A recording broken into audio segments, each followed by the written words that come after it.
Welcome back to the FitAID Morning Show. I'm Kenny Santucci with my beautiful co-host, Jackie Perez. Day 2 of Wodapalooza 2016. Unbelievable competition. Yesterday was a complete shit show because it was raining so bad. But we're kicking the day off right here with FitAID athlete Robbie Davis. Tell us, it's got to be hard. You know, a lot of athletes always talk about recovery. And these are guys who are 25, 26, 30 years old. How old are you? I'm 45. 45. What is recovery like at 45? Long and hard. Daily. Long and hard. So, Robbie, you're coming out here. How long have you been in the game? So I've been doing CrossFit for about 5 years now. And once I started, I was lucky enough to be able to make regionals 2 years, and I've been in the games the last 3 years. Yeah, it's good. I mean, I've had, top 10 finishes every 3 years, top 6 finishes for 2 of them. I always say one of my things is I see a lot of these guys. Me and Jackie were talking about it yesterday. I wish I would have discovered it when I was a lot younger. I interviewed a guy yesterday, 16 years old, started when he was 13. So recovery is no longer an issue. He got in exactly at the right time. He's almost treating it as if he was like a high school athlete. Are you a little bit envious of the fact that he found it so early in life?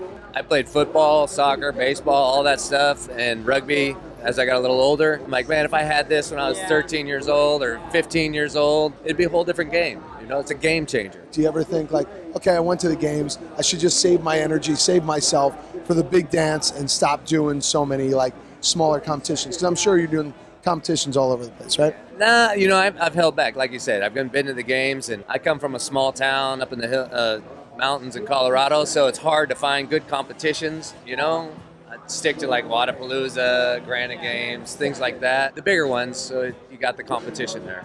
Do you ever feel, because you're obviously a top competitor, I'm sure you can hang with most of the younger guys, do you ever feel like, I'm tired of beating up old guys? You got to feel like that sometimes. You're like, I'm kicking the shit out of most of these. Yeah, especially with me jumping up in age bracket this year, like I've qualified a couple times, and I'm like, well, I'd rather just compete with the bracket below me just because it's going to be better. As an older guy and you see some of these younger guys, who do you kind of look to as like, oh man, this guy's, he's legit. I like him.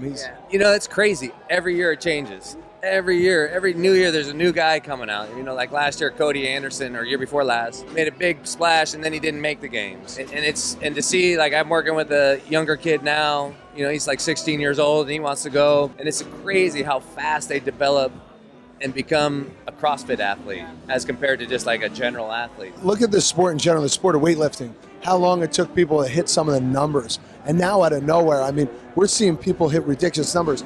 I'm walking in today and they're like, oh yeah, we're snatching 255 right here. And it's like, for that to be like common ground at a competition like this, you're like, what the hell is going on? Is everybody taking something I'm not, or what's going on? What do you think, Jack? I want to know what everyone's taking. Yeah, the warm-up is 3/4 of your workout when you get my age, Just the worst part. It takes forever. It's like, you want to do 2 a days? Man, I got to warm up twice. It's like 3 hours of warm-up. The games is coming up, Open's coming up.